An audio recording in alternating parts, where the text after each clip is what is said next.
Bible's got you tied in knots. If you're burdened with religious thoughts, come grab a drink and join the choir.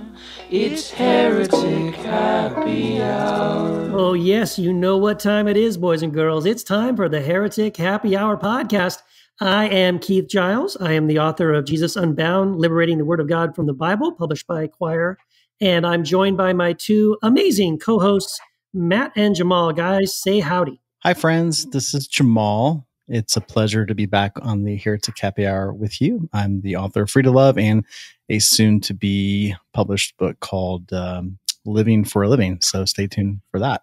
And that makes me Matthew Distefano, also author through Quoir, as you all probably know. And I've got an exciting book that's coming out called The Genesis of Violence. And it's a super unique book that I partnered with an artist named Zach Parsons.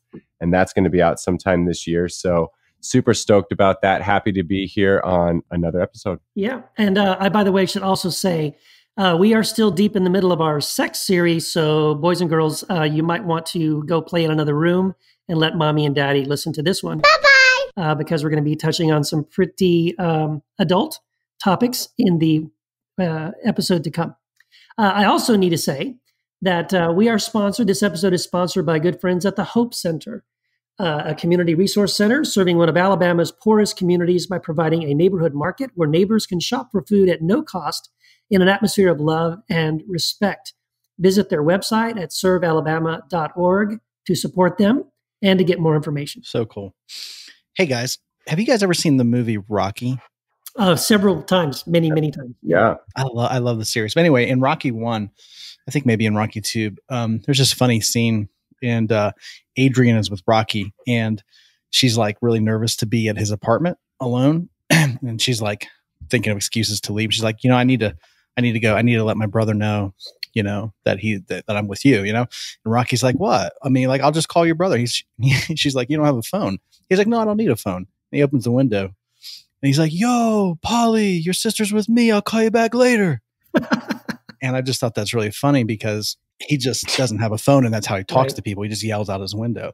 But I just have good news for the listeners that you do not have to resort to that tactic to get a hold of us because we actually have a hotline. What a long way around the block to get to just say that.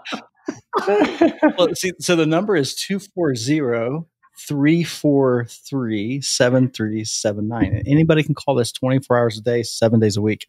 And I believe we have a voicemail. Could we cue that up? Hi, guys. This is Mallory calling from Alabama. So I just started listening to the most recent podcast. And I love you guys, and you guys all make me think. But you did delve into the topic of mental health a little bit. And one of the things that concerned me was a couple people kind of ventured into medication shaming. And I just wanted to encourage you to be delicate with that.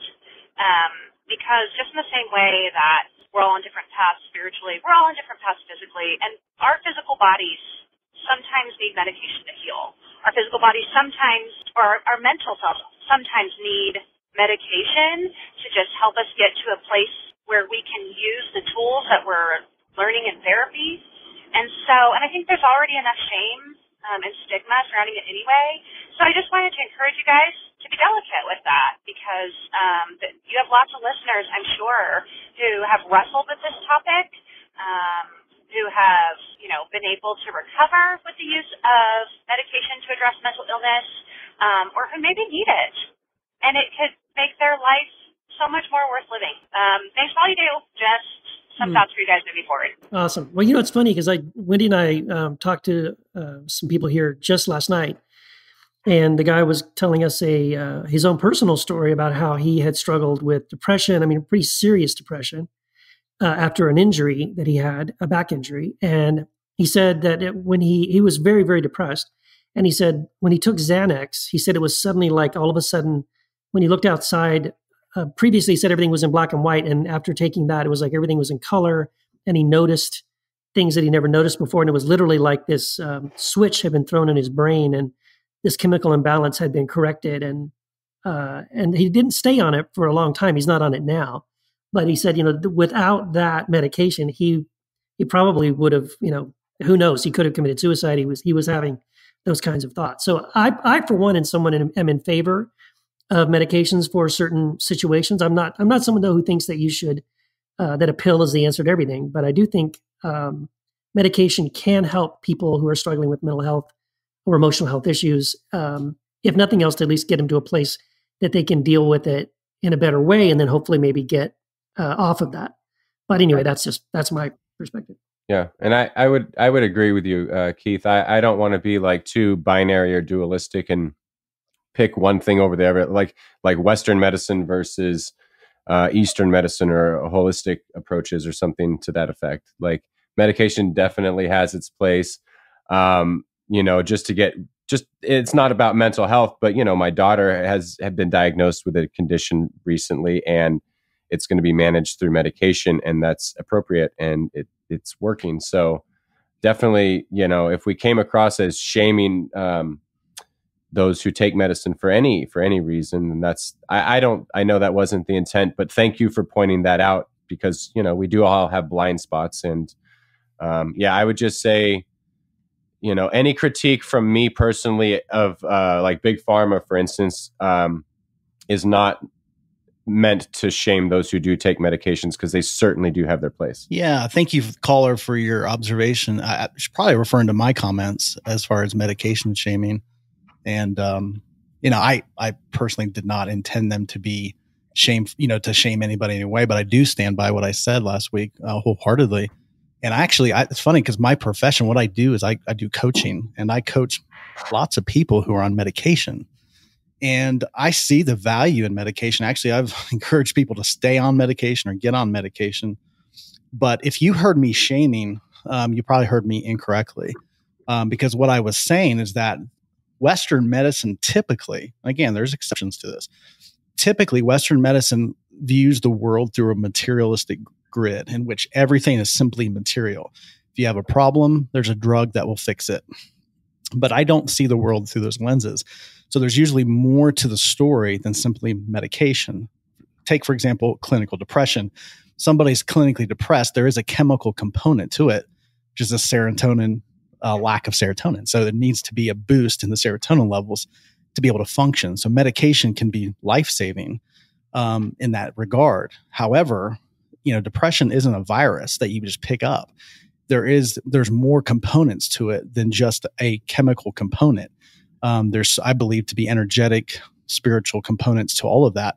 And so a lot of the work that I do, and there's been a lot of studies done, that when people can begin addressing the thought patterns and emotional issues underlying depression, that your body comes back into line. And many of those folks can come off medication. And this is just documented through study after study after study. So there's no shaming in that. I'm just presenting another side that you typically won't hear. Okay. Well, and also I want to thank the caller for bringing it up and giving us the opportunity to kind of clarify where we're coming from. And again, we do not want to make anybody feel any shame whatsoever if you have mental health issues, if medication is helping you to cope with that and to become a whole person again.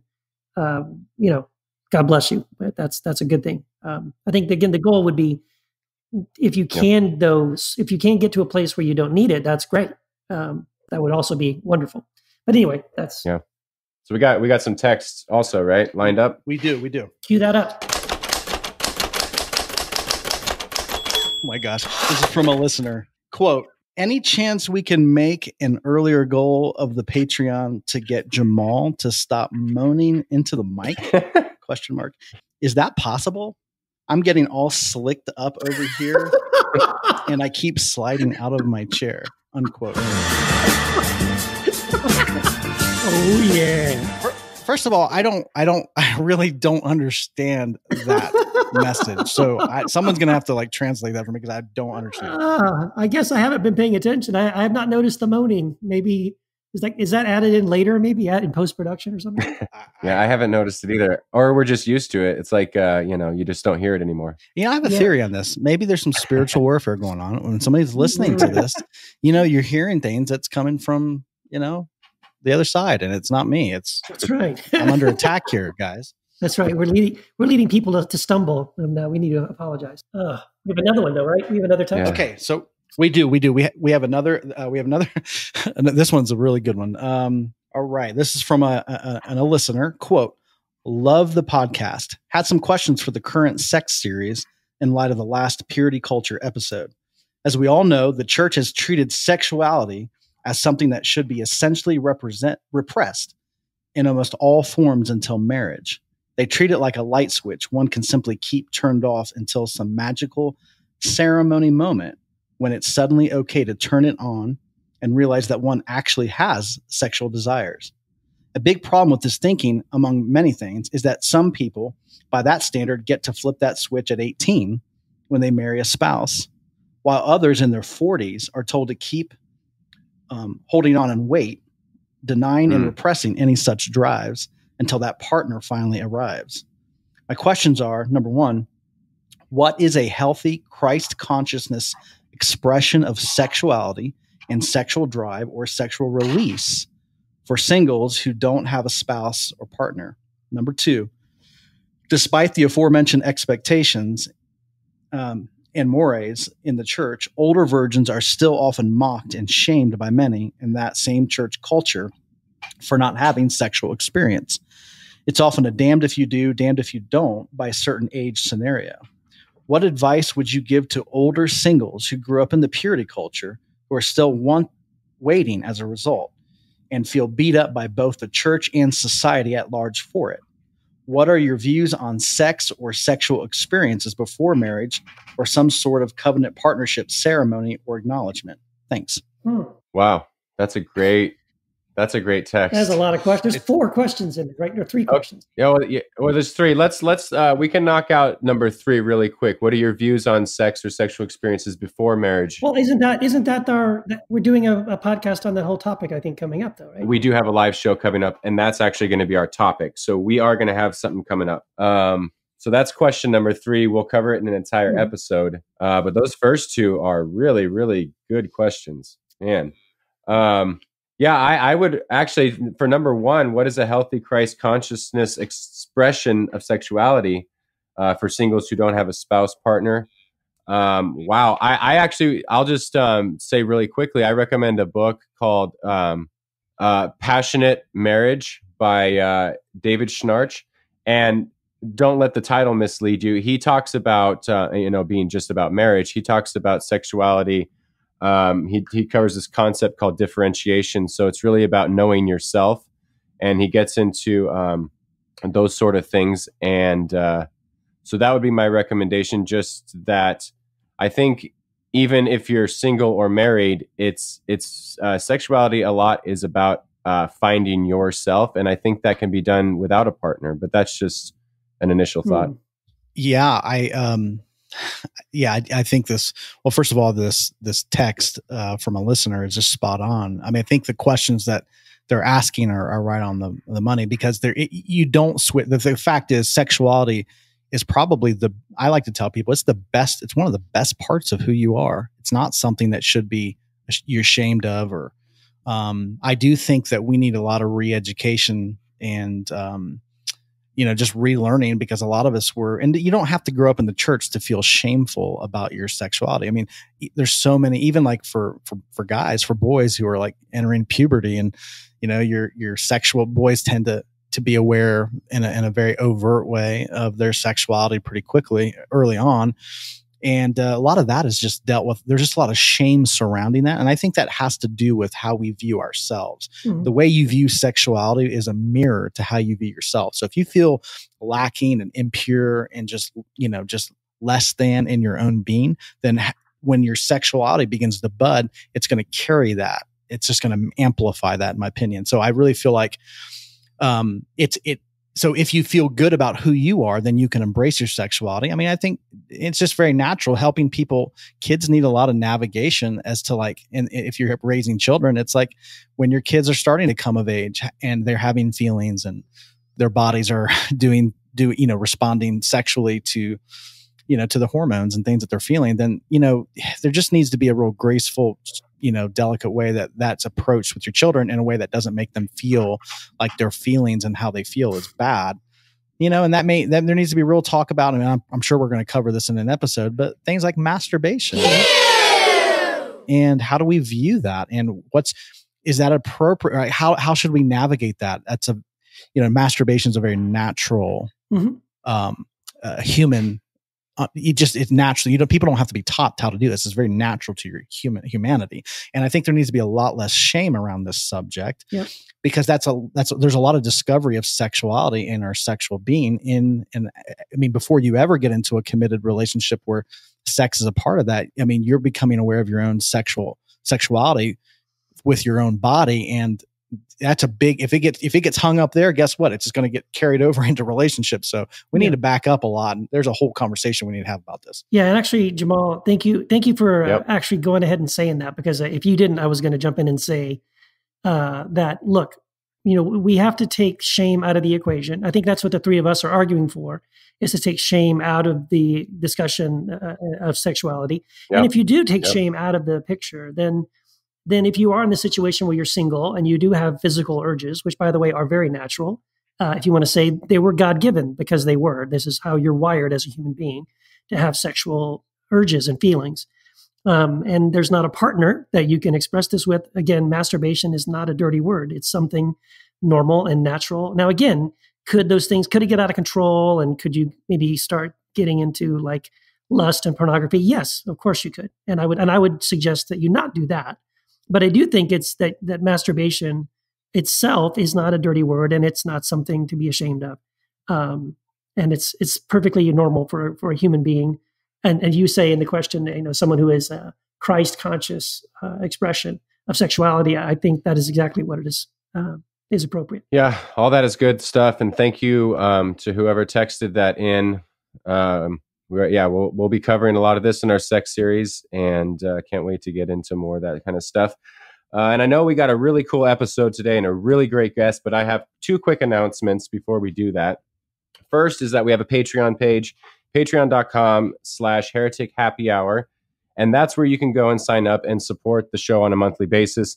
We're super grateful for those who have signed up. We have a lot of great things on there to offer folks who do support us on a monthly basis. Including two new services. We got a webinar for our tier 2 and tier 3 patrons. And our next one is going to be February 10th at 10 a.m. Pacific Standard Time. And the first one was awesome. I know you guys loved it too. The people who joined, it was super fun. It was a lot of fun. I'm so excited about this next one coming. So I can't wait. We got another one coming up for those who sign up. And one other thing is we have private sessions as well. You can go to heretichappyhour.com/store. And there's one of the options is a private session where you get to talk to all of us over Zoom. And basically whatever you're dealing with, you want to talk about, you get us for an hour or so, and we will sit and chat with you. So that's another new service. But with that being said, I guess it is now time for the Heretic of the Week. It's the Heretic of the Week. Hi, my name is Chuck McKnight, and I am a heretic. Hi, Chuck. Hey, wow. We were just talking about how long we have been planning this podcast interview with you, Chuck. And man, I'm sorry it's taken so long. Thank you for being patient. Welcome to the Heretic Happy Hour. You bet. I'm so happy to be on here. Yeah, it's been about 1.5 years in the planning now. Yes, but you know what? Good things come to those who wait. I'm sure we have a lot of really cool stuff to talk about here. And so I want to start off as we usually do and ask you, Chuck, why do some people consider you a heretic? I think at this point, the better question might be why not? Where am I not heretical? But I mean, let's make a list. I deny inerrancy. I deny penal substitution atonement. I deny eternal conscious torment in hell. Basically, pick your sacred cow of evangelicalism, and I don't agree with it these days. That said, if we're going by, in my opinion, the actual standard of orthodoxy, which is the Nicene Creed, I'm fully orthodox. So it kind of depends on what angle you're coming at it from. How do you do that? How do you so you affirm the Nicene Creed, and yet you deny all those other sort of deal breaker theologies and ideas. I mean, basically, those are all coming at Augustine at the furthest back, but basically they're Protestant ideas more than anything else. Yeah. So you're just really not a fan of Augustine or Calvin. So that's what you're saying. I mean, I can appreciate their historical impact on Christianity. They certainly had some good things to say, but no, not on the whole of their theology, or certainly in Calvin's case, his choices of how he governed his province. Yeah. I would disagree with strongly. Yeah, me too. I'm not a big fan of either Calvin or Augustine, or Luther a little, but he was kind of wishy-washy. I mean, he was a raging anti-Semite. Yeah, so. There's that. That's a big deal. That's true. I also, hopefully you're okay talking about this, because I know you and I've talked about some of these things personally. But you have actually paid the price for your less than orthodox views, or your dissension from some of those things, like you mentioned, eternal suffering and penal substitutionary atonement theory, and I believe you've at least lost one job over that kind of thing. Can you talk about that a little bit? Yeah. So way back in my conservative days, I used to work for Answers in Genesis. If people are familiar with that, it's Ken Ham's creation ministry. They're the same guys who made the Noah's Ark, only that was after I left. So you didn't help. You didn't help build the ark. You weren't on the construction project. Well, I mean, I did help with some of the website promotions leading up to it. So in a sense, I helped build the ark, but not directly. No. Okay. Anyway, back while I was working there, one of the biggest first points of my theology to start shifting was my view of hell. And at that point, I didn't even really make a firm change, but I just started giving more credence to the possibility of hell as annihilation, whereby rather than torturing sinners for all of eternity, at some point God simply causes them to cease to exist and their suffering's over. Mm-hmm.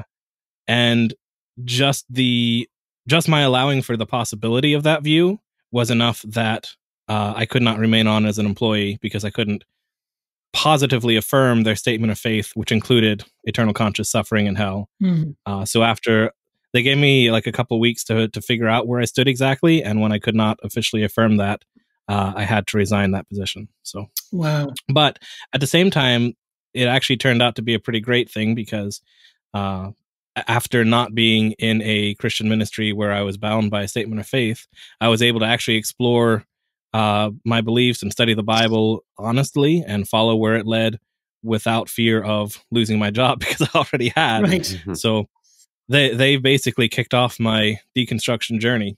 Yeah. Oh, so God bless him, right? Yeah. There you go. It's a blessing in disguise. Yeah, it's really. I mean, go ahead. We're to bless our enemies, so absolutely. Yeah, absolutely. Right.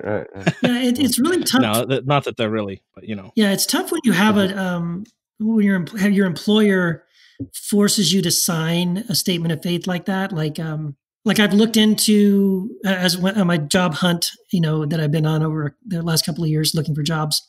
When you find something and you think, oh, this looks good. If it's a Christian organization or a Christian nonprofit or something, they're going to ask you to sign a statement of faith where you agree in, like you said, eternal suffering. And quite often what really disturbs me is you have to also say that you believe that marriage is between a man and a woman and things like that. Yeah, it gets tricky. Yeah. It depends on the organization a lot too. Some of them will kind of have this as a unifying thing, but they'll let you like write in an exception clause or whatever, but definitely not the case with Answers in Genesis. They were very firm on basically an inerrancy of their own creed. Yeah.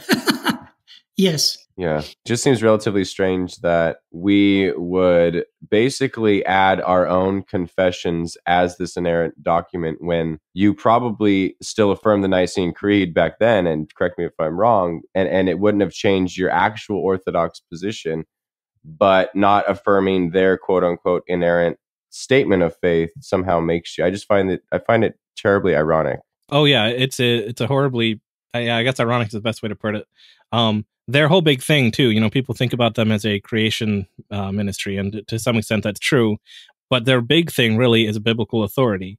and using the Bible as this inerrant sole source for everything. But they're literally going to place on top of that this statement of faith that goes well beyond biblical authority issues and say you have to affirm all this stuff to work at this place. It doesn't really make a whole lot of sense. Sure. Well, Chuck, I'm from Ohio, so I've been to that museum in Cincinnati. I believe it's where it is, isn't it? Yep. It's actually, No, it's in Kentucky. Well, yeah, it's Kentucky. technically in Kentucky, but right by Cincinnati. Yeah. So let me just get this straight. You don't believe, and you correct me if I'm wrong, are you saying you don't believe that dinosaurs and humans walked the earth together?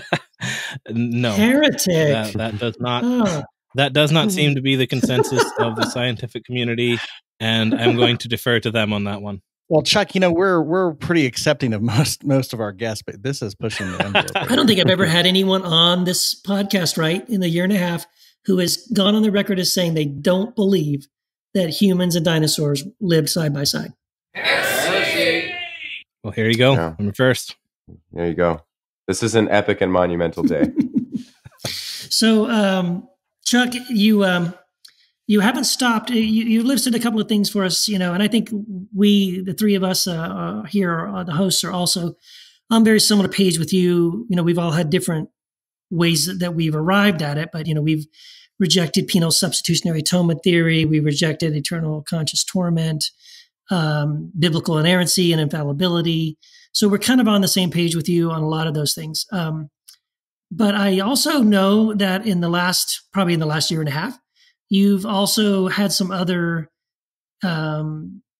epiphanies or realizations or changes in your views about other things that have also caused people to even more want to get the pitchforks and the torches out and consider you a heretic. And so can you talk a little bit about some of those other things? Well, given what I'm being brought on to talk about, I'm assuming you're referring to polyamory at this point. That was a very leading question. Yes. No hinting there at all. Is there anything else? So I am affirming that Christians can be polyamorous, and that is definitely something that has gotten me a lot of flack for that belief. Yeah. So it was about a year and a half when you wrote your first few articles about this, right? Yep. Yeah. About a year and a half ago. Yep.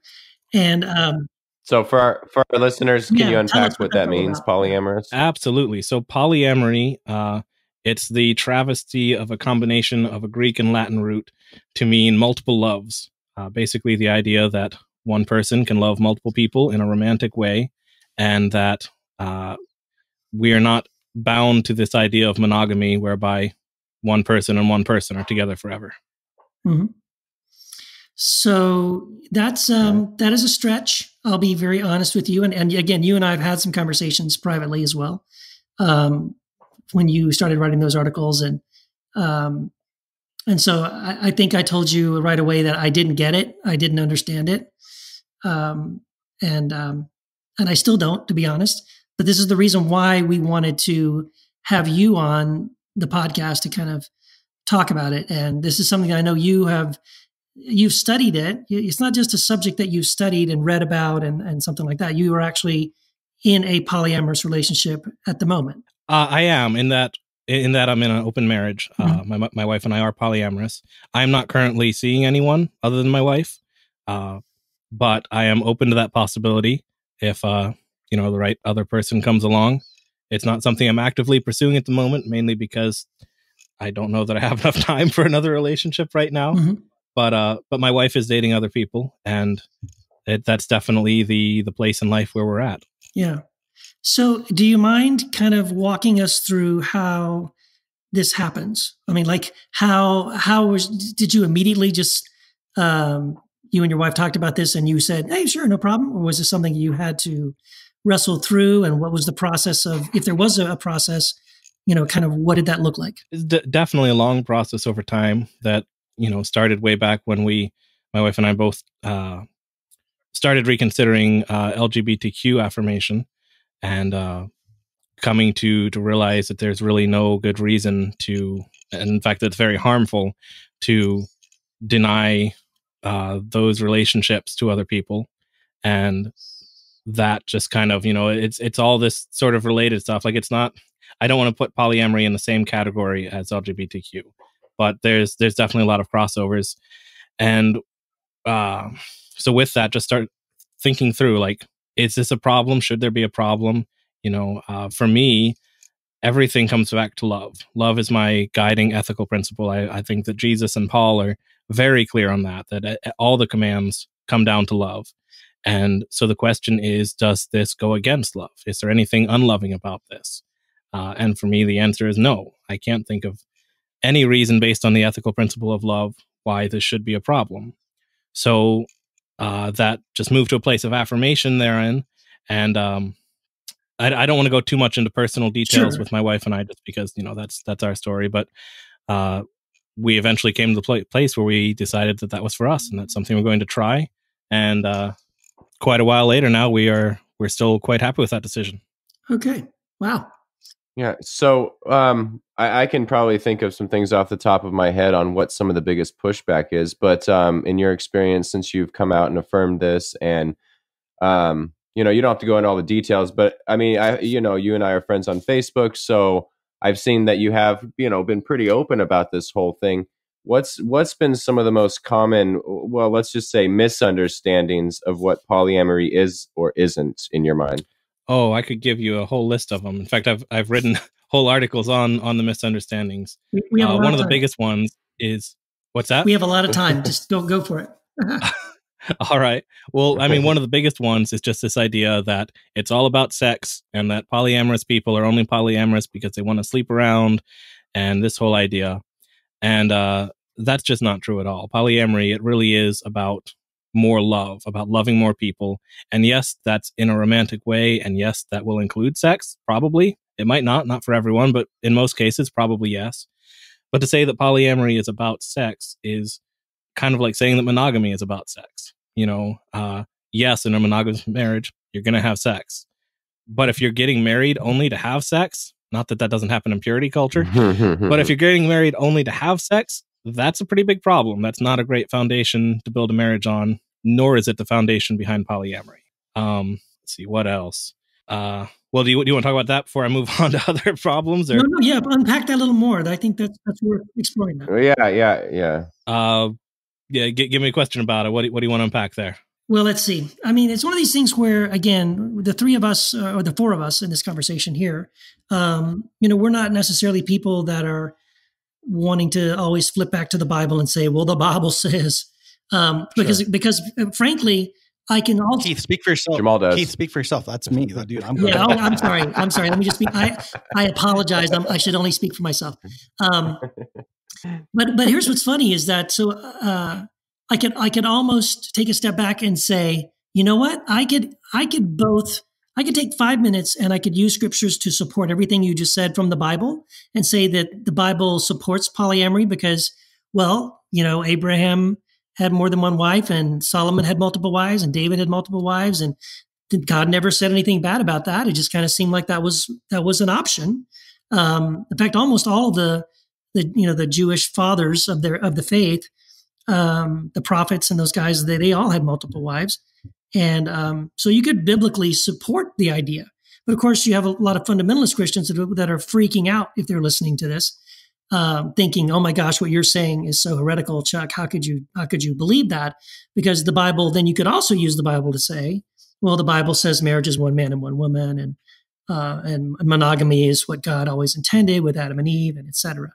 So I don't know. I guess I'm just curious what are some of the ways you respond when, and I know it's happened, when Christians have come to you and tried to use the scriptures to sort of argue you down and say that you're wrong and that you're teaching something or practicing something, that's either heretical or blasphemous or something like that. So the first thing I'd say is that I am definitely not a biblicist in that sense. I don't see proof texting from scripture as being the best way to do ethics. Mm-hmm. That said, I don't think that there actually are any passages of scripture that speak against this. And pick any one of the ones that people bring against you, it's based on a misunderstanding of it. The biggest one is always that Jesus goes back to Genesis and says, the man shall leave his father and mother and cleave to his wife, and the two shall be one flesh. And this is raised up as this ideal of monogamy. But the thing is, nothing about the passage actually says that. It's just explaining what happened in this story of Adam and Eve. It's not saying that that is the only acceptable model. And in fact, a few chapters later, you have one man taking two wives, leaving father and mother to cleave to his first wife, then becoming one flesh, and then presumably becoming one flesh again with another woman. And while that character is not the overall most positive, nothing is said negative about the fact that he had two wives. That's just an aside that is assumed as part of the culture, because when these stories were written, it was the norm for polygamy to potentially be carried out. Now, that said, I should at this point too draw a distinction between polyamory as practiced today and polygamy as shown in the Bible. In particular, polygyny, which is one man with multiple women. Polyandry will be one man with one woman with multiple men, and polygamy is a broad umbrella. There are all sorts of problems with the patriarchal form of polygyny that's practiced in the Bible. And that has much more to do with the fact that women were viewed as property, and that it was only ever a one man with multiple women. There was no freedom to go the other direction. Again, I've written a number of articles that we can look up on those. So this kind of polygyny that we see in the Bible is very different from modern polyamory, and there's all sorts of problems with it. So I want to make sure to draw that distinction. You know, when I talk about polyamory, yes, there are these biblical examples that provide support for loving more than one person, but at the same time, they're problematic, and it's not the same thing we're talking about. Talk about polyamory. Chuck, just quick question. I just want to make sure I'm understanding you correctly. So what I hear you saying is that you're obviously not, you're drawing a distinction between polygamy and polyamory. It's not a patriarchal one man with many different women. But I guess, I think maybe you alluded to this earlier in the conversation, that you would classify your relationship status as like an open marriage, which allows for the possibility of you being romantically involved, or your wife being romantically involved with other people. But would you say that I just want to make sure I'm understanding you. You are, would you draw a distinction? Like, I share a household with my wife. You know, we have this unique status as, you know, cohabiting in a household together, raising children. Or would you also be open to the fact that your wife may bring other people into the household, you may bring other people into the household, and live in a kind of community of romantic relationships? I mean, how do you work that out? Or would you say that you and your wife are in this primary marital relationship, and you guys just might be romantically involved with other people, you know, outside the home? How does that work? Like, how do you? So there's any number of configurations that potentially take place within polyamory. There is that kind of having a primary relationship with your husband or your wife, and then having secondary relationships. And a lot of polyamorous people don't really like that primary and secondary language, because it makes it sound like the others are lesser or something like that. There are also closed polyamorous relationships, whereby you have 3 or 4 or any number who are in relationship together, but they're not open to others. They're any number of combinations of the two. There are solo polyamorists who don't really have any particular person who is their person, but they just have multiple relationships that they balance and are all different and their own. There's any number of ways this works out, and it can sometimes make it sort of confusing to talk about because there are so many possibilities. But yeah, it's a broad umbrella. So with any relationship, obviously they're going to have unique traits. They're going to be unique in and of themselves, and they're going to be complicated in ways that, you know, relationships are complicated. That's just the nature of them. In your experience, or in talking to I'm assuming you've talked to many other polyamorous folks or read their books and things of that nature. Are there any, I would say, specific issues that polyamorous folks face that maybe monogamous married couples don't? Absolutely, and the other way around as well. one of the big things that always comes up, especially in like people asking about polyamory, is the question of jealousy. You know, how do you avoid jealousy when your partner is with these other people? And so that's one of the big ones, and it's definitely something that you have to work harder at and be more deliberate about, and have more open and intentional communication about. But it's not insurmountable. And like I said, there are other problems that are unique to monogamy that you don't have here. So it's a balancing thing. It's a matter of, for every person, knowing what is right for them and which set of problems they find less desirable.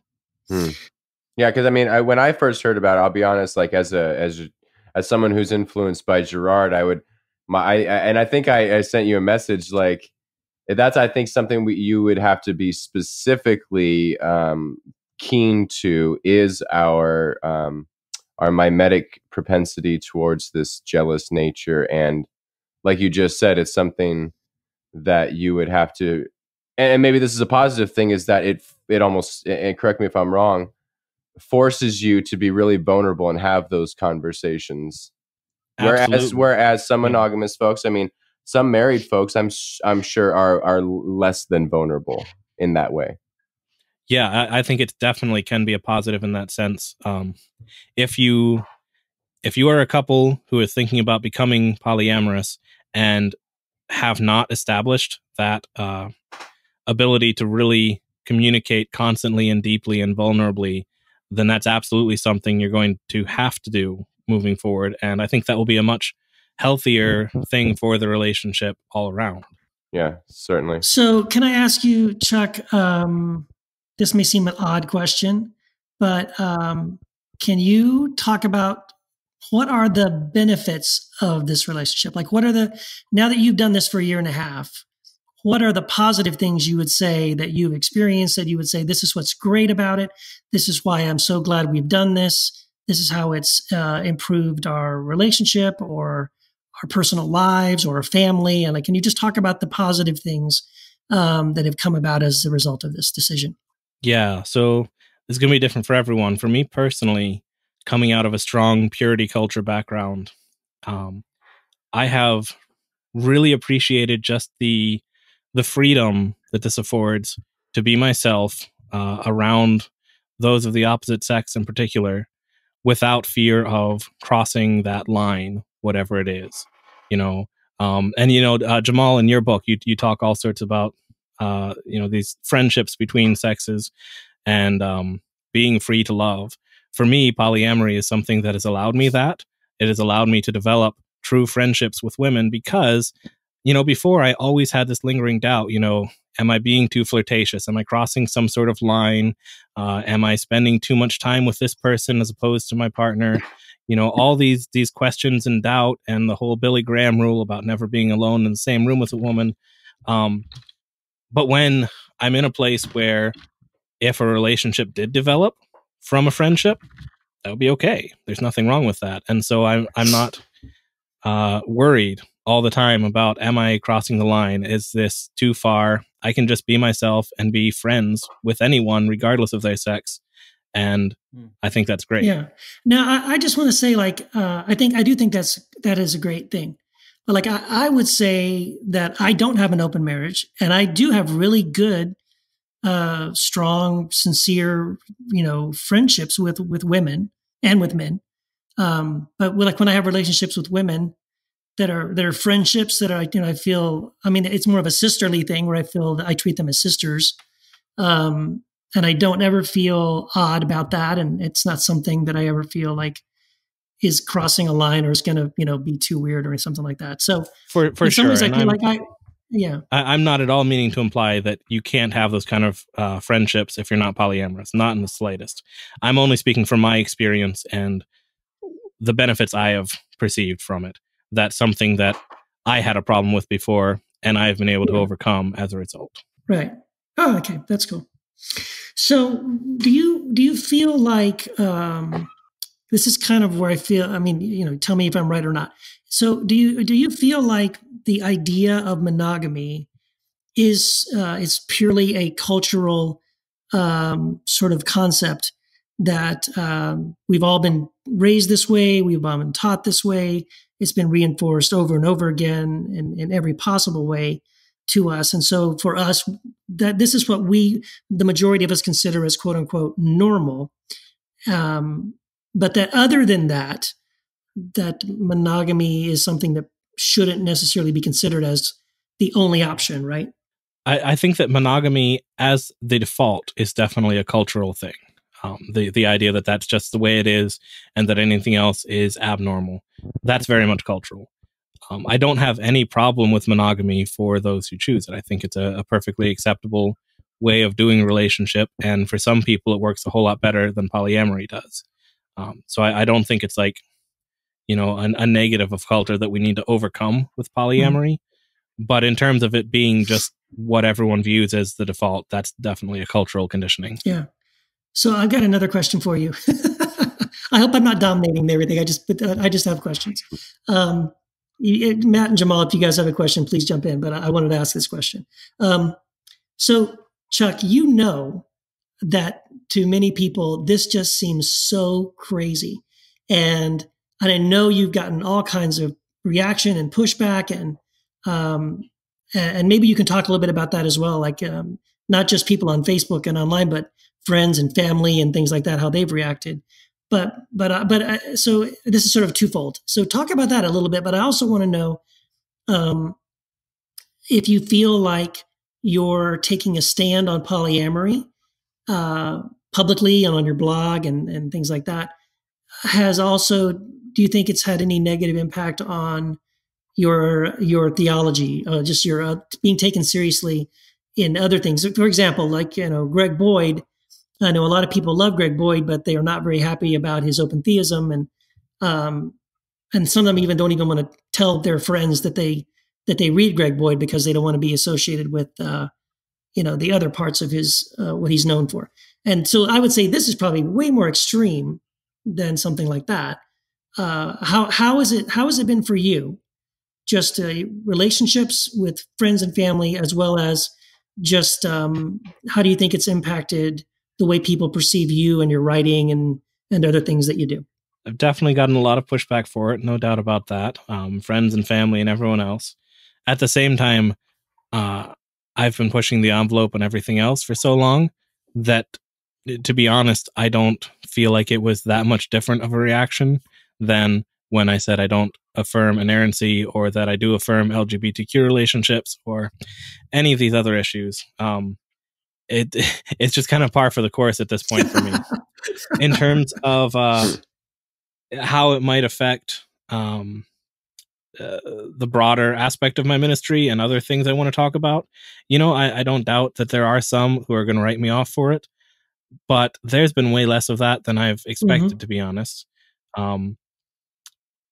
The vast majority of people who have been on this journey of theologizing and all this with me are still around. I've dropped a few, but that's their loss. For me, I'm just not okay with living anything else than totally open.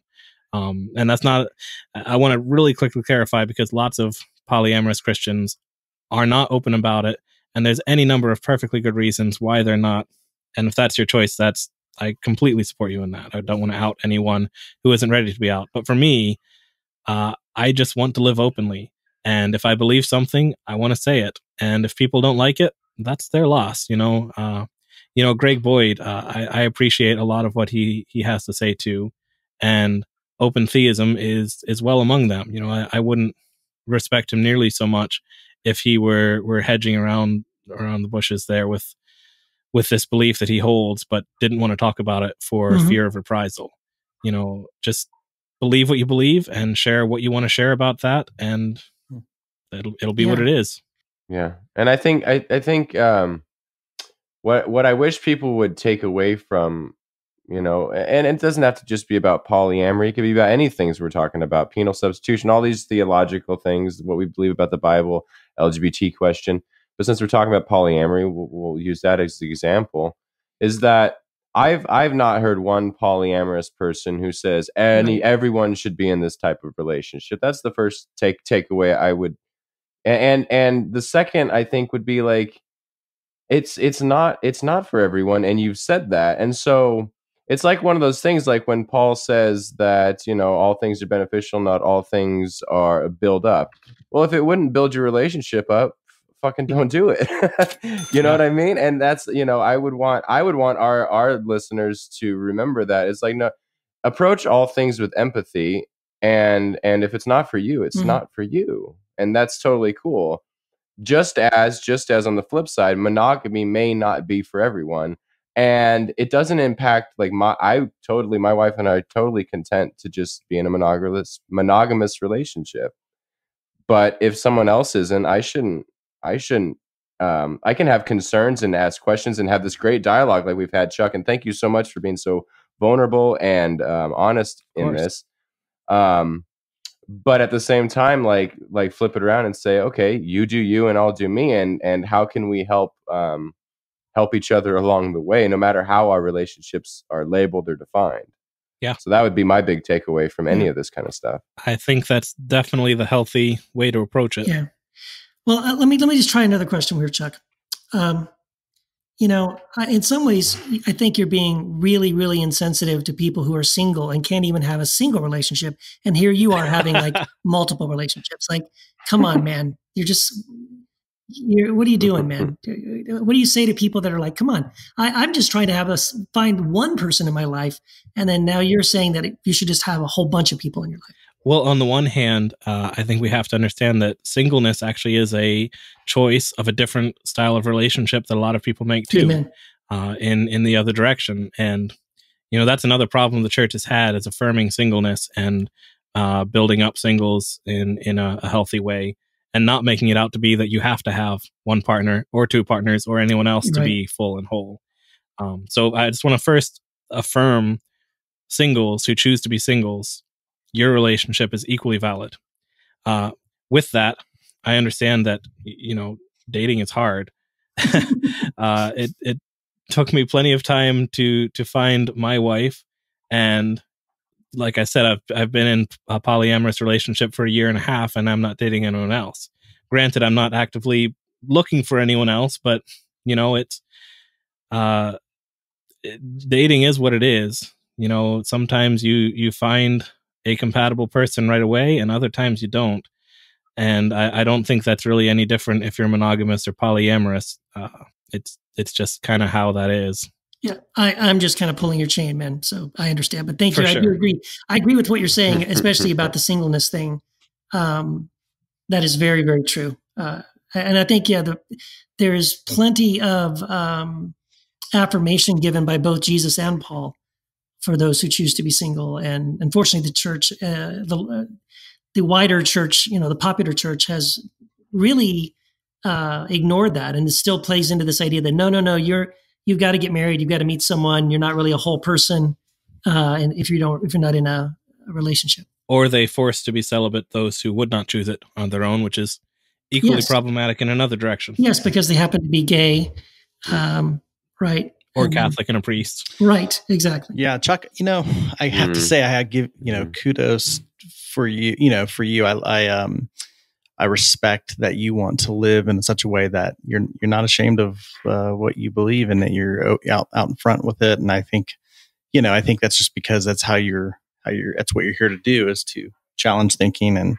I think that's why you write, and that's how you've just been wired and designed. But I think, for me, when I think about this conversation that we've had, Christianity in the church in general, and Christianity historically, has been really bad at allowing people to be who they are and to express what they feel like they need to express. And that's, obviously I've had views that, I get written off or labeled and that kind of thing. And I just think that it's time for that to just end. With that said, I think what I like about this conversation is, I do think there is, I try not to look at things through the grid of good and evil, right and wrong. So I want to come from a place of non-judgment, where it's not like that's bad, that's good. But I do think there's room. This is a very, very sensitive conversation. A lot of people I mean, it's one thing to talk about it intellectually. Obviously, you're living it, so it's quite different for you. But for a lot of people who are listening to this, like this is, I'm engaged to be married. I'll be married very, very soon. And I was talking about this subject with my fiance, and I was just telling we were just very honest. Like, yeah, we would not be comfortable in a non-monogamous relationship. And we're trying to flesh that out. And why would we not be comfortable with that? Why is that not okay? So I'm at a place where I don't, I not only do I don't see, polyamory as good or bad. Just like I don't see really anything else as, good or bad, but me personally, I have some concerns whether it's healthy. I would not say I'm affirming of polyamory, yet I accept you, and there's no judgment against you personally.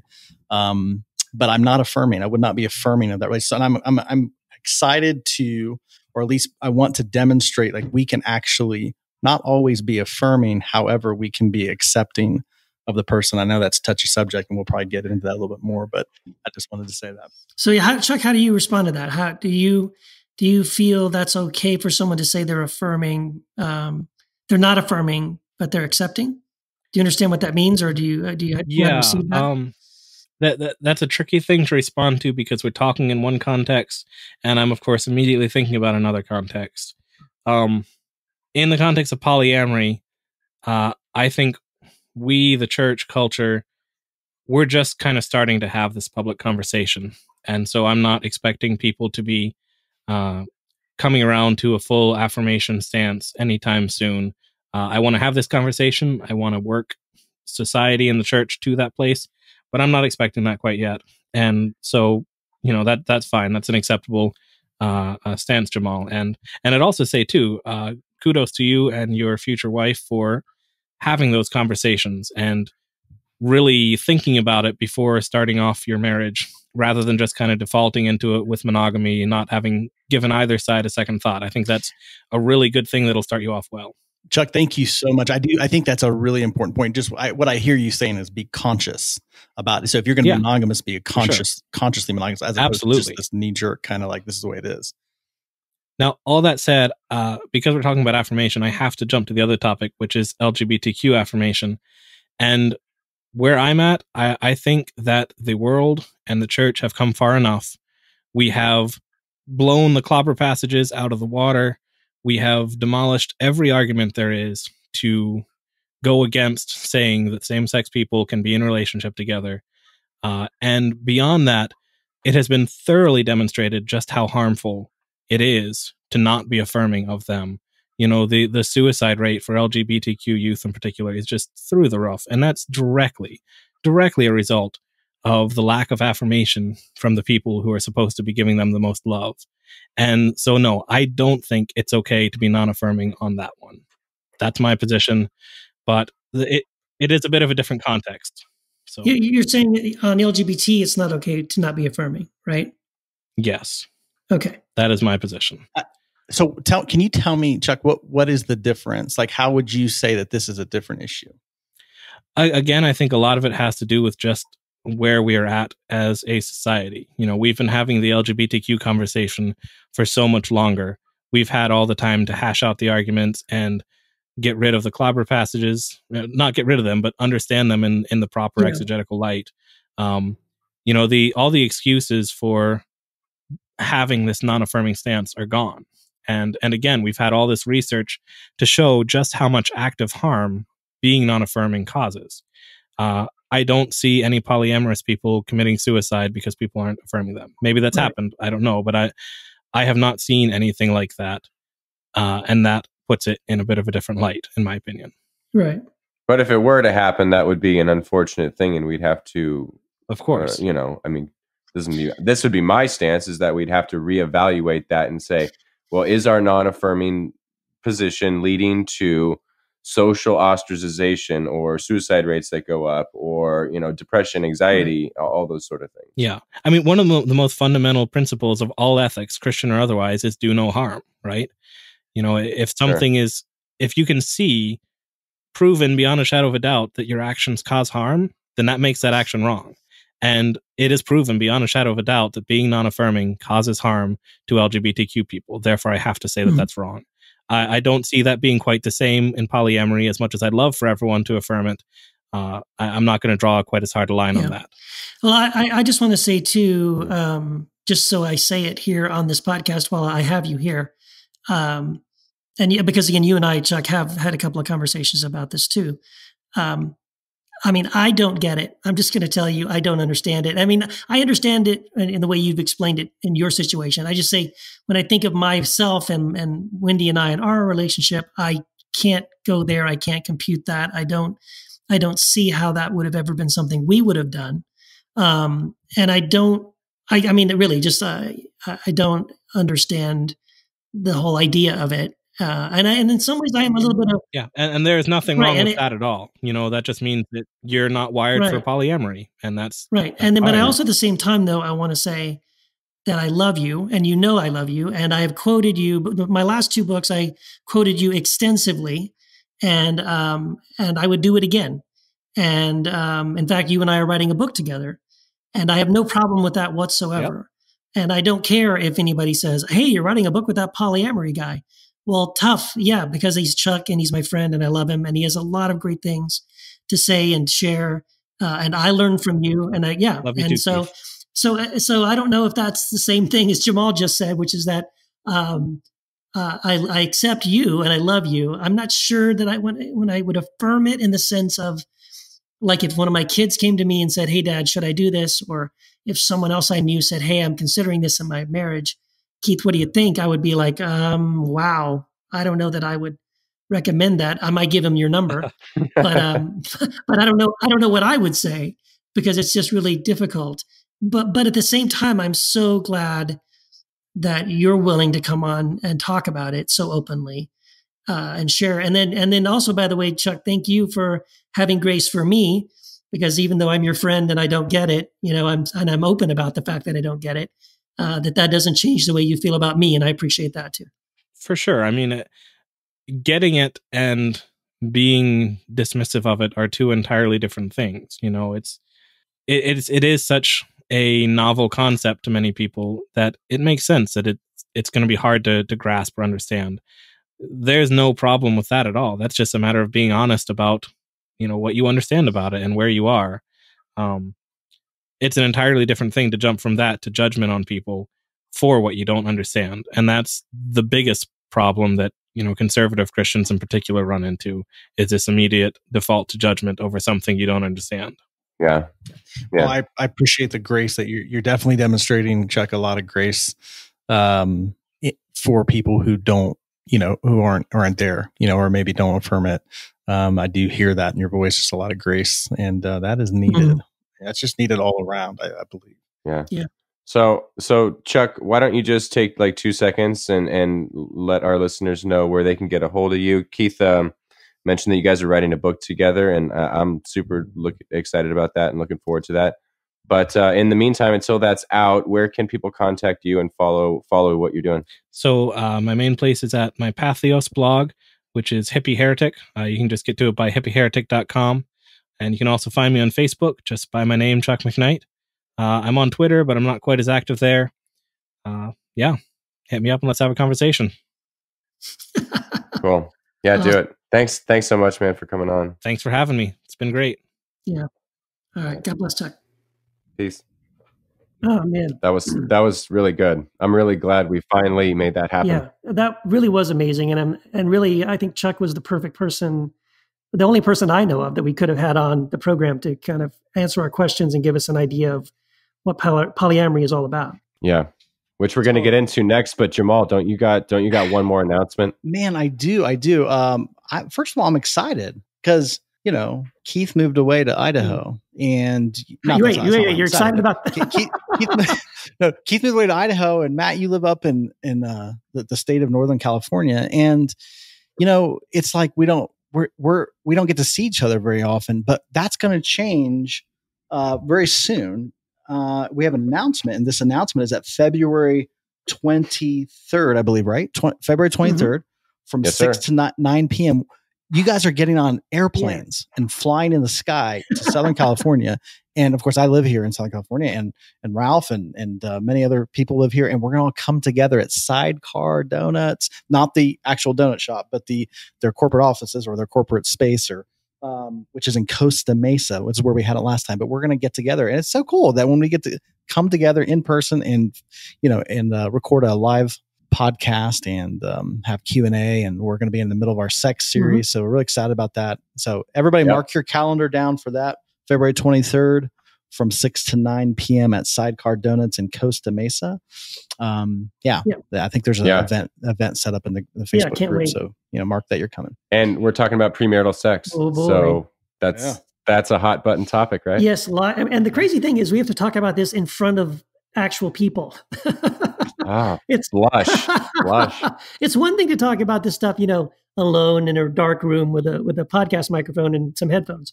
But, like in a room full of people, they're looking right at you and like, all right, let's talk about premarital sex, everybody. This is going to be a lot of fun.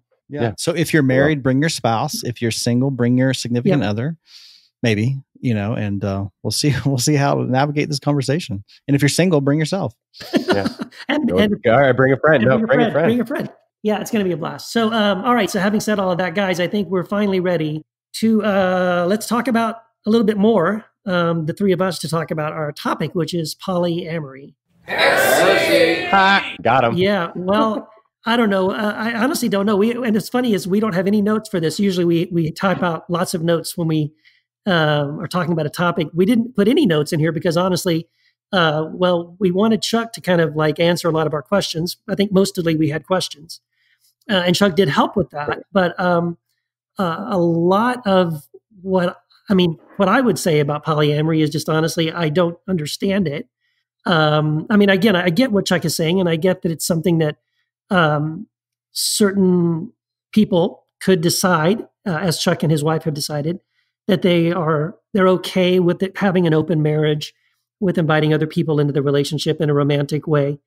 And I personally, it's one of those things where I just can't imagine it because it's not something that connects with me in any way. I can't imagine it. And my concern, and this is nothing new, by the way, because when Chuck and I have talked about this privately, this is one of the concerns I brought up because he's my friend and I love him. My concern would be that polyamory, if it works for you, great. And I'm sure for a lot of couples, it does work and it works fine. But there are also a lot of statistics about how marriages that kind of step in this direction sort of don't remain together. And so you end up not with a polyamorous marriage in, say, a year or two, you end up with two other people together, but not the original two people that started out. And I guess, again, that's your decision. Divorce happens, marriages break up, relationships don't always last. And again, I understand that. But my concern would be that for anybody who was considering polyamory, to make sure you go into it with your eyes wide open, understanding that this is a possible outcome. And if that's something you really don't want to happen, I would urge you to be really careful about it because that was my biggest concern. Anyway, just my thought. Yeah, no, I think I have my concerns too, which I'll get to. But I'll say to your first point, Keith, like if you say you don't get it, I think, and I don't want to speak for Chuck, but like, is the point really to get it? Because there's certain things I don't get either, but like if someone else gets it, then we certainly should have empathy for that, right? Oh yeah, I know, yeah. And acknowledging people's, and I know you're not acknowledging people's experiences. I would just say that like there's some things that it doesn't matter if we get or not. Yeah, yeah. Right. But I do have my concerns. I have my concerns for people getting married monogamously as well. I think marriage is not always not ever for the faint of heart. So I do have my concerns in that two people having a relationship is complicated enough. At least acknowledge that sometimes when you add more people to a relationship, it only complicates things. If not anything, but like mathematically, like you have more relationships involved. Yeah, I wanted to say, So just as long as that's my concern is that as long as people acknowledge that, like when you add things to most anything, it becomes more complicated. Yeah, of course. Yeah, and I think you make a good point about even just marriage in general. Like, honestly, a lot of people get married to one spouse who probably do so not having thought it through, not really marrying the right person for the right reasons, coming into the marriage with the wrong expectations of what marriage is even about. A lot of times people think this other person is going to complete them or change them or make them better people. And like most things in life, you realize the next day, I'm the same person I was the day before. I haven't changed myself. I'm still the same person. I still have to deal with my same flaws and issues and problems. This other person hasn't, if anything, maybe has even complicated it because now I brought someone else into my mess and I haven't worked out my mess yet enough to be with another person. That's a very good point. Sure. Well, thanks. What about you, Jamal? You got some initial thoughts? Yeah, I have a few thoughts, man. So first, I'm really glad that we can on this podcast have a conversation like this because number one, for so long, and obviously I know you guys understand this, for so long, anything that ruffles our, feathers or anything that goes against what we've, what we're used to in the Christian world, typically in the religious world, I mean, you get ostracized. I mean, you're kicked out, you're blackballed, you're persona non grata, there's just no room for conversations that challenge foundational thinking. So I'm really glad that we can demonstrate like, hey, you know what? We're not coming at this from a place of you're good or bad. This is right or wrong. We're having a conversation, and we don't always have to agree or understand things all alike. So I appreciate that.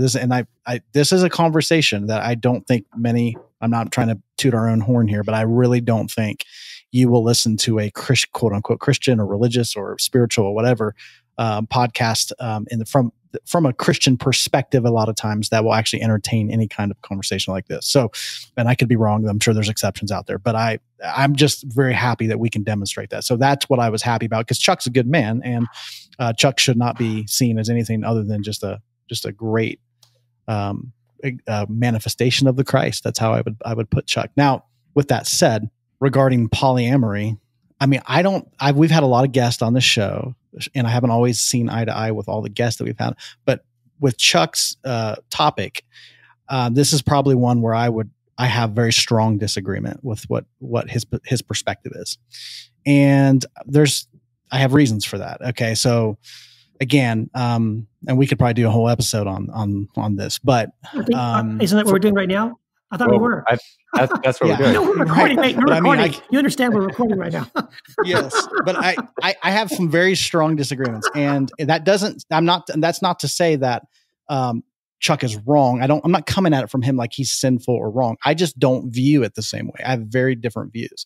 So my understanding. So what I'm going to say is coming from my understanding. Yeah, this is how I understand reality. Yeah. So my understanding of this situation is, first of all, I don't view monogamy as something that is, like one of the things that I think Chuck said is that monogamy, he sees that polyamory is going to be actually, when we move into the future, he just thinks that's going to be that's actually going to be something that increases, that people's views change on that. And, maybe in the same way that the LGBTQ conversation has enlightened a lot of minds. And so polyamory, in his view, would be that this is going to increase in the future. And I actually don't believe that. I could be wrong, but I personally feel like quite the opposite, actually. I think the more we evolve, the more that monogamy will actually be held to a higher standard. And the reason I say that is because just from an anthropological perspective, if you look at humanity from history, there's been one gender specifically that has had a problem with monogamy. And I will say, and again, I'm not trying to paint a broad brush. There's always exceptions to this. But historically in history, men have had a problem with monogamy. And the reason for that, I believe, is because in this thing called toxic masculinity, men have had a problem being wholehearted in what they commit to. Historically, it's not been men that, father lots of kids and then, bounce on, move on from them. If you look at the feminine, And I believe that men and women have not evolved equally. I believe that women have, I had a guest on my personal podcast a while back. He just said, I believe women have evolved much more graciously. And I believe that. And there's a reason for that. But I think women, when you look at the way women have loved, it's very monogamous. If you look at the way a mother loves their children, it is very monogamous in that sense. It's very committed.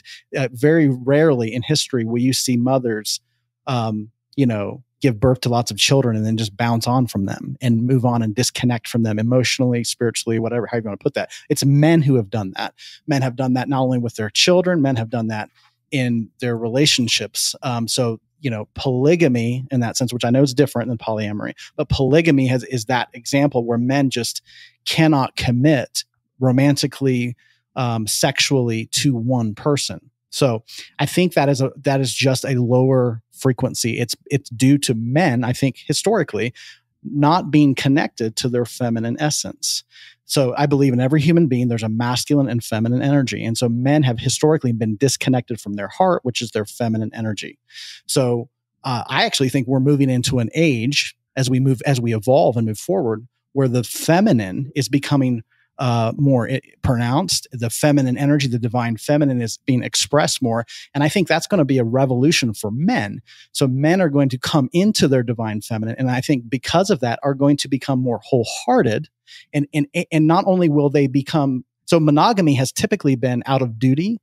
I do think if you look at anthropologically, there's been an evolution from men becoming less polygamous and more committed in a monogamous way. But most people, let's be honest, and I agree with Chuck on this, most people are monogamous in an unconscious way, which I do believe leads to divorce and infidelity, because people aren't consciously wholehearted in their love. That means they're distracted. They're not connected to their heart. Men are trying to feel. And because of that, that leads to affairs. It leads to all kinds of things. So I actually think that the more men come into their feminine essence, the more they're actually going to be free to love, no pun intended. And the more free to love you are, the more committed to like loving wholeheartedly your children. I think you're going to see fathers stop walking out on their kids emotionally, spiritually, physically. I think the same thing, you're going to see the same thing when it comes to romantic relationships. And last thing, I know I'm saying a lot here, but the last thing I want to say in defense of my book, Free to Love. So when I wrote Free to Love, most people, what they took away from this book was not that it's not a book on marriage or monogamy. It's a book on oneness. So that's an important distinction. But in light of that, I do believe that the only way we can understand how to have oneness between the genders, or not even forget about genders. I mean, with anybody, is by understanding the uniqueness. So the more wholehearted you get, the more healing you experience internally. You stop coming from a place of lack. The more I really do believe we can become free to love. And that would be translated in a marriage relationship. When you understand oneness, it doesn't lead you to want to have that kind of romantic sexual intimacy with any other person. It's by recognizing the uniqueness and sacred nature of that relationship that allows you to have healthy relationships between the genders, because there's no confusion. Precisely because there's no confusion about this. So I actually believe that a lot of people came away from that book going, oh, this doesn't do anything, doesn't disregard marriage in any way. It actually, if you understand what I'm trying to get at, takes marriage to the next level in a monogamous way. So if we can get, I really believe that more people are healed in their heart and can be wholehearted. So committed to their own healing, their own heart, that's going to be mirrored and reflected in a man's commitment to a woman, that he's not going to be disjointed and, searching and running from this woman to this woman to this woman. It's going to be precisely devoted in this unique sexual marital way to one woman. And I actually believe that's the way nature is moving. We're moving into that. That's actually very natural to our humanity, in my opinion. I know Chuck would disagree with that, but that's just where I'm coming from. Yeah, because and I'll be honest, man, I'm, and it's been a while since I read your book, so maybe I'm fuzzy on it, but I seem to remember that I think one of my concerns about Free to Love was that I did sort of understand, or maybe misunderstand, but I felt like what I was reading when I read Free to Love, and one of my concerns about it was it felt to me as if you were sort of, you talk a lot in the book about how, marriage is not the ultimate relationship, and marriage has even become an idol for some people. You talk about the fact that if you're in a marriage relationship and one person is on a different page, it's, you have options. You said you have options, and one of those options is you can disengage from that relationship and be in a relationship with somebody else in a more intense way. So maybe I misunderstood you, but I do want to at least give you the opportunity to respond, and maybe you feel like you already did. But I'm confused because I did feel like you would be more open to what Chuck is talking about than you are, and in fact, you're that is interesting. I understand that was your take on it, Keith. I mean, I can't speak for everybody that read it, but most of the people I heard from that read it have the opposite view. That literally, it's like most people approach marriage thinking that this contract, you sign on the dotted line, this preacher, you get up, you go through the ceremony, and now suddenly you're experiencing the glories of oneness. And my book was to say, no, actually, that is the ceremony of marriage. Marriage typically seen through, if you want to use this vernacular, an old covenant lens, is really more about covenant. It's more about law. It's more about obligation and duty than it is understanding the reality of oneness. So oneness can be expressed in a myriad of different relationships. One of the ways that oneness can be expressed, however, is through marriage. So if you can perceive the reality of oneness, which is not synonymous with marriage, if you can perceive it though in a romantic sexual way with a partner, then I believe that it can. But I believe we are designed and wired to be wholehearted in to share a life, your life space, your sexuality, the essence of who you are. I believe that that's really not possible personally. And this is a whole other conversation we get into. I believe that's really only possible with one person. I mean, it's really difficult, for people to be in multiple relationships at the same time in which they're given in that kind of way to another person. So that's where I believe marriage is actually meant for this realm, this dimension, this age.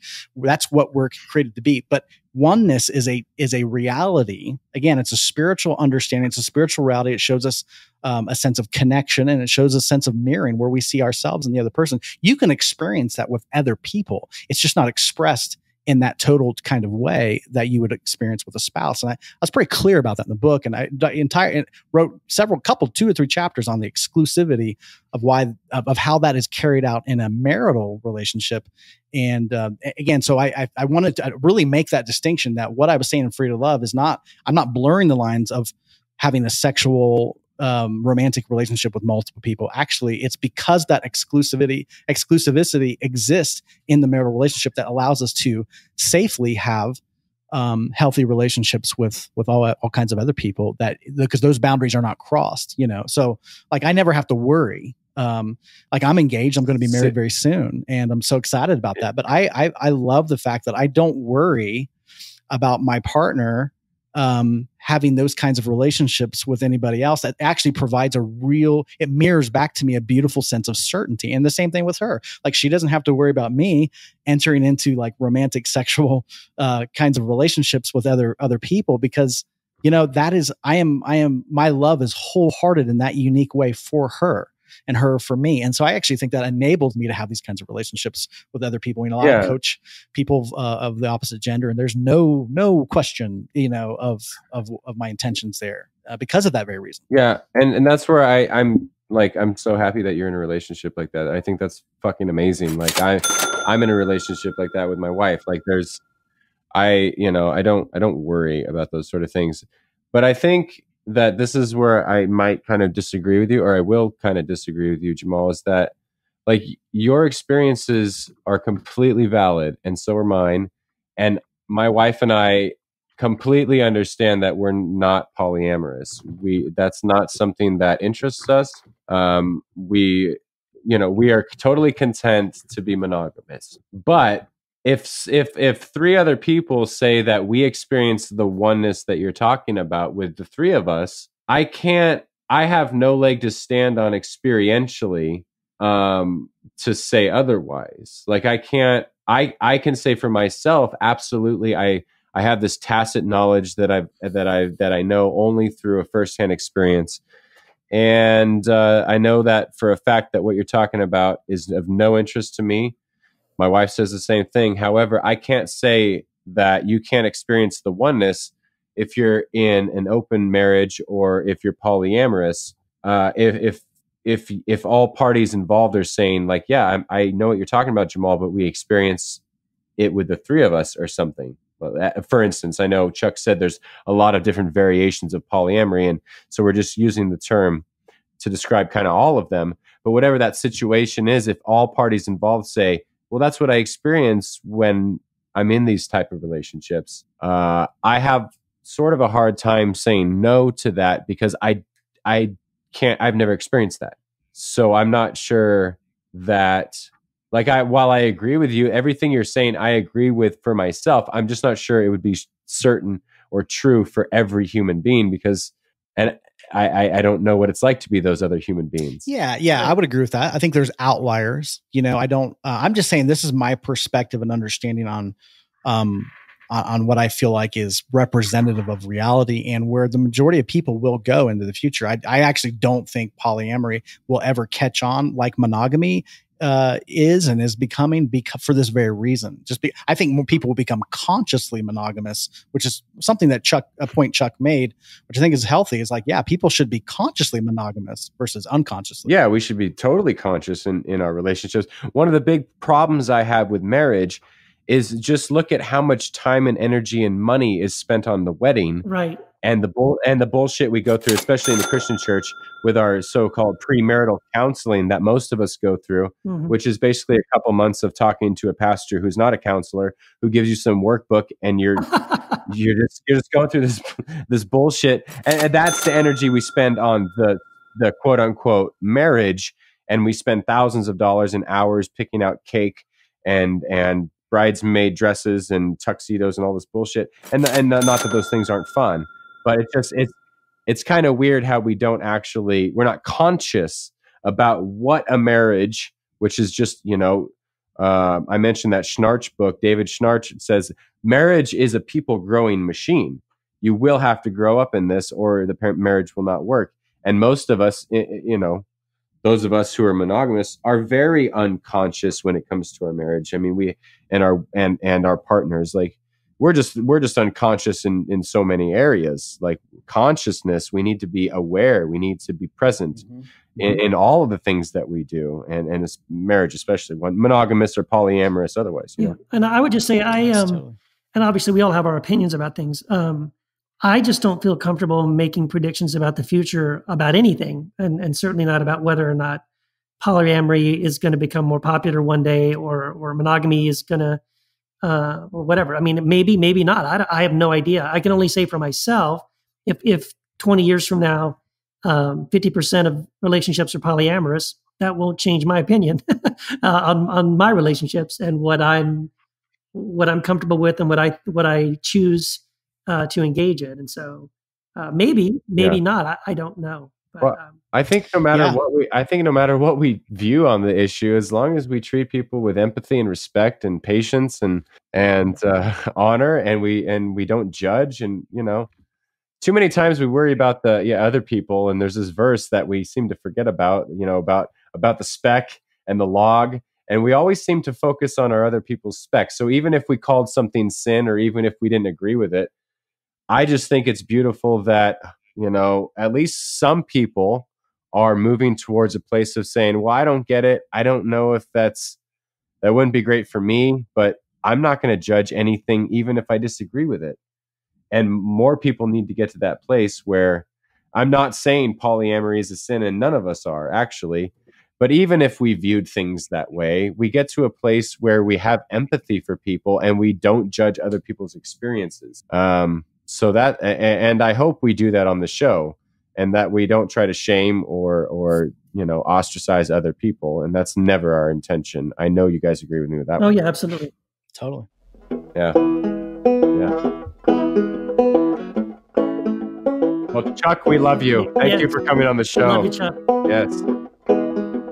Let's finish that book. Shameless plug.